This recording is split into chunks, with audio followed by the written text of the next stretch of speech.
नमस्कार. श्री गुरुदेव दत्त. श्री गुरुदेव दत्तांच्या श्री गुरुचरित्र या प्रभावी ग्रंथाच्या अध्यायांचे मराठीमधून कथासार आपण पाहणार आहोत. त्याचप्रमाणे श्री गुरुचरित्र ग्रंथाचे साप्ताहिक पारायण देखील लवकरच उपलब्ध करून देणार आहोत. त्याचा सर्व भक्तांनी लाभ घ्यावा. त्यासाठी आत्ताच आपल्या श्री गुरुदेव दत्त वाहिनीला सबस्क्राईब करा. श्री गुरुदेव दत्त. श्री गुरुचरित्र अध्याय 30. विधवेचा शोक, ब्रह्मचार्याचा उपदेश. ओम श्री गणेशाय नमः. श्री सरस्वते नमः. श्री गुरुभ्यो नमः. श्री कुलदेवतायै नमः. नामधारक सिद्धयोग्यांच्या चरणांना भक्तिभावाने वंदन करून म्हणाला, स्वामी सिद्धमुनी, तुमचा जय जयकार असो. तुम्हीच संसार सागर तारक आहात. तुम्हीच अज्ञानरूपी अंधार नाहीसा करून ज्ञानाचा प्रकाश दाखविणारे आहात. तुमच्या कृपारूपी नौकेने मला तारून नेले आहे. तुम्ही मला खरा मार्ग दाखविलात, त्यामुळे मला परमार्थाची प्राप्ती झाली. तुम्ही मला श्री गुरुचरित्र रूपी अमृतरस भरपूर पाजलात, तरी सुद्धा माझी पूर्ण तृप्ती झालेली नाही. तुम्ही माझ्यावर जे अनंत उपकार केले त्याबद्दल मी जन्मोजन्मी आपला उत्तराई होऊ शकणार नाही. अहो सिद्धमुनी, तुम्ही मला निज स्वरूप दाखविले आहेत. श्री गुरु नृसिंह सरस्वतींनी एका मातंगाकडून 4ही वेद वदविलेत. त्रिविक्रम भारतीला ज्ञानोपदेश केला. हे सर्व तुम्ही मला सविस्तर सांगितले. मग आता यापुढे काय झाले ते सविस्तर सांगण्याची कृपा करावी. नामधारकाचे हे बोलणे ऐकून सिद्धयोग्यांना अतिशय आनंद झाला. नामधारकाला प्रेमाने छातीशी धरून ते म्हणाले, खरोखरच तू धन्य आहेस. तुझ्यावर गुरूंची पूर्ण कृपा होईल. तू संसार सागर तारून पुढे गेला आहेस. श्री गुरूंच्या कृपेने तुझ्या सर्व इच्छा पूर्ण होतील. खरोखरच श्री गुरु महिमा अत्यंत महान आहे. मी एक एक महिमा सांगत बसलो तर कथा खूप मोठी होईल. तरी सुद्धा तुला सारांश रूपाने सांगतो. श्री गुरु नृसिंह सरस्वती गाणगापुरात असताना त्यांची कीर्ती खूप दूरपर्यंत पसरली. अनेक लोक आपल्या अडचणी घेऊन श्री गुरूंना भेटावयास येऊ लागले. श्री गुरूंच्या दर्शनाने त्यांच्या अडचणी दूर होत असत. दरिद्री लोक श्रीमंत होत असत. वंध्य स्त्रीला पुत्रलाभ होत असे. श्री गुरूंच्या दर्शनाने कुष्ठरोगाने ग्रासलेल्यांचा देह सुंदर होत असे. अंधाला दृष्टी लाभत असे.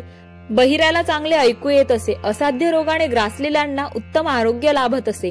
अनेक आर्त, दुःखी, कष्टी, पीडित लोकांच्या कामना श्री गुरूंच्या केवळ दर्शनाने पूर्ण होत असत. त्या काळी माहुरगडावर गोपीनाथ नावाचा एक श्रीमंत ब्राह्मण राहत होता. तो आणि त्याची पत्नी दोघेही श्री दत्तात्रेयांची उपासना करीत असत. त्या दोघांचे दुर्दैव असे की त्यांना झालेला मुलगा जगत नसे. काही दिवसांनी त्यांना श्री दत्तात्रेयांच्या कृपेने एक पुत्र झाला.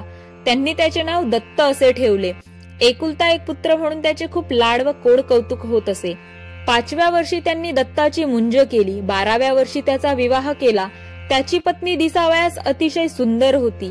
ती आपल्या सासू सासऱ्यांची मोठ्या प्रेमाने सेवा करीत असे. ती मोठी पतिव्रता होती.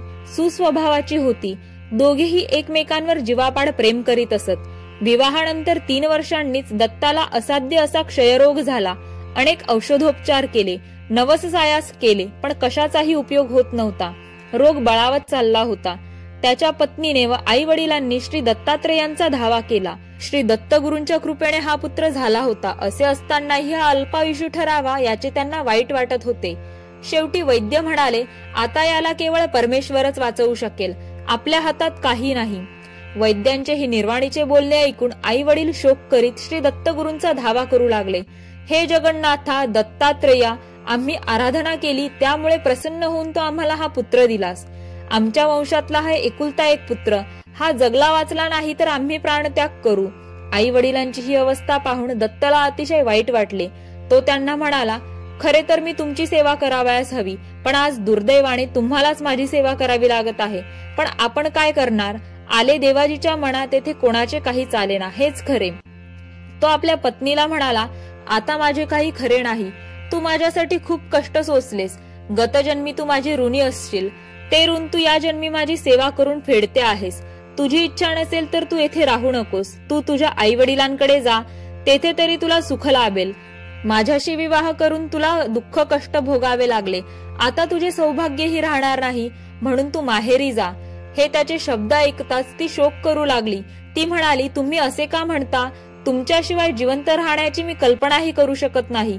तुम्ही जिकडे जाल तिकडे मी येईन. मग ती शोक करीत असलेल्या सासू सासऱ्यांकडे पाहून म्हणाली, तुम्ही कसलीही काळजी करू नका. धीर सोडू नका, माझे पती नक्की वाचतील. गाणगापुरात स्वामी श्री नृसिंह सरस्वती आहेत. ते दत्तात्रयांचा अवतार आहेत. त्यांचे केवळ दर्शनाने माझे पती बरे होतील अशी माझी श्रद्धा आहे. मी यांना तिकडे घेऊन जाते. सासू सासऱ्यांनी होय नाही करीत शेवटी नाईलाजाने परवानगी दिली. मग ती पतिव्रता सासू सासऱ्यांच्या पाया पडून आपल्या आजारी पतीला एका डोलीत बसवून मोठ्या प्रयासाने गाणगापुरास आली. ती एका धर्मशाळेत उतरली. तिने श्री गुरूंची चौकशी केली तेव्हा तिला समजले की श्री गुरु संगमावर गेले आहेत. तिने श्री गुरूंना भेटण्यासाठी संगमावर जाण्याचे ठरविले. तिने डोलीत पाहिले तो काय, तिचा पती गतप्राण झालेला होता. हे पाहताच तिला ब्रह्मांड आठविले. तिच्या डोळ्यांपुढे अंधार पसरला. पतीचा गतप्राण झालेला देह पाहून तिने हंबरडा फोडला. ती आक्रोश करू लागली. जमिनीवर गडबडा लोळू लागली. जीव देण्याचा प्रयत्न करू लागली. तेव्हा जवळपासच्या लोकांनी तिला कसे बसे आवरले. लोक तिचे सांत्वन करू लागले, पण तिचा शोक काही थांबेना. अरे देवा, हे काय झाले? मी मोठ्या आशेने येथे आले, पण माझी पूर्ण निराशा झाली. एखाद्या वाटसरू सावलीसाठी वृक्षाखाली यावा आणि तो वृक्षच त्याच्यावर कोसळावा. वाघाच्या भीतीने गाय पळत सुटावी, पण वाटेत एखाद्या यवनाने तिला ठार मारावे. त्याप्रमाणे माझी अवस्था झाली आहे. मी खरोखरच मोठी पापी आहे, अपराधी आहे. मीच माझ्या पतीचा घात केला. माझे सासू सासरे नको नको म्हणत असताना सुद्धा मी माझ्या पतीला येथे घेऊन आले. आता त्यांना मी काय सांगू? असे बोलून ती शोक करीत असताना काही स्त्रिया तिचे सांत्वन करीत म्हणाल्या, तू विनाकारण का बरे शोक करतेस? जे होणार ते कधीही चुकत नाही. लल्लाटी जे नशीब लिहिले आहे ते पुसून टाकता येत नाही. तरीही तिचा शोक थांबेना. मी लहानपणी हरितालिकेची पूजा केली होती. विवाहानंतर सौभाग्यासाठी मंगळागौरीचीही पूजा केली. सौभाग्याच्या आशेने देवी भवानीला मी साकडे घातले. अनेक व्रते उपवास केले. पतीला बरे वाटावे म्हणून ज्यांनी जे जे सांगितले ते ते सगळे केले. मग माझेच सगळे पुण्य कोठे गेले? मी शिवगौरीचीही पूजा केली, ती व्यर्थच गेली. आता मी माझ्या पतीशिवाय जिवंत कशी राहणार? पतीच्या प्रेताला आलिंगन देऊन ती म्हणाली, तुम्ही माझे प्राणेश्वर होतात. आता तुमच्याशिवाय मी कशाला जगू? तुमच्या विरहाने तुमचे आई वडील प्राणत्याग करतील. या 3 हत्यांना मलाच जबाबदार धरून लोक माझी निंदा करतील. असा ती शोक करीत होती. तिची अवस्था पाहून लोकांनाही रडू आले. त्याच वेळी तेथे एक तेजस्वी तपस्वी ब्रह्मचारी आला. त्याने सर्वांगाला भस्म लावले होते. तो जटाधारी होता. त्याच्या गळ्यात रुद्राक्ष माळा होत्या.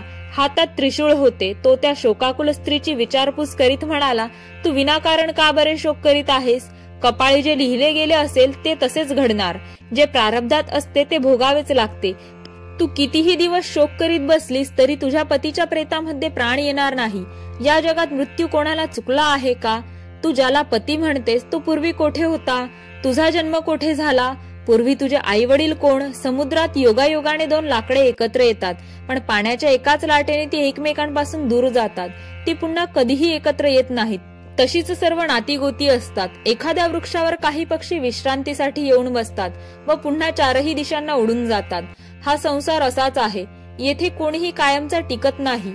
हा संसार क्षणभंगूर आहे. मृत्यूपुढे कोणाचे काहीही चालत नाही. नातीगोती आप्तस्वकीय सर्व काही क्षणिक आहे. मृत्यू कोणालाही टळत नाही. कुणाला तो बालपणी तरुणपणी येतो तर कुणाला वृद्धापकाळी येतो, पण तो येतोच हे मात्र नक्की. दुसरे असे की हा देह पंचभौतिक आहे. या देहातून प्राण गेले की त्या देहाला दुर्गंधी सुटते. केवळ रक्त मांस अस्थि इत्यादींनी बनलेल्या या देहाचा मोह कशासाठी धरायचा? त्या ब्रह्मचार्याने असा परोपरीने उपदेश केला असता त्या स्त्रीचे समाधान झाले. तिला सत्वज्ञान झाले. ती त्या ब्रह्मचार्यांच्या चरणांना वंदन करून म्हणाली, स्वामी माझा उद्धार करा. तुम्हीच माझे मायबाप आहात. आता मी काय करावे? मी काय केले असता हा संसार सागर तरून जाईन? तुम्ही सांगाल ते मी करीन. त्या स्त्रीने अशी विनंती केली असता त्या ब्रह्मचार्यास आनंद झाला. मग त्या ब्रह्मचार्यांनी पतीच्या निधनानंतर विधवा झालेल्या स्त्रीने काय करावे, कसे वागावे, परमार्थ चिंतन व्रतस्थ राहून कसे करावे हे सर्व सविस्तर सांगण्यास सुरुवात केली. अशा रीतीने श्री गुरुचरित्रामृतातील विधवेचा शोक ब्रह्मचाराचा उपदेश नावाचा अध्याय 30वा समाप्त. श्री गुरु दत्तात्रेयार्पणमस्तु. या पुढील भागामध्ये आपण अध्याय 31वा पाहणार आहोत. आत्ताच आपल्या या व्हिडिओला लाईक करा. जास्तीत जास्त भक्तांपर्यंत हा व्हिडिओ शेअर करा. अध्याय श्रवणानंतर श्री गुरुदेव दत्त नामाचा कमेंट्स मध्ये वर्षाव करा. आत्ताच आपल्या श्री गुरुदेव दत्त वाहिनीला सबस्क्राईब करा. धन्यवाद. श्री गुरुदेव दत्त.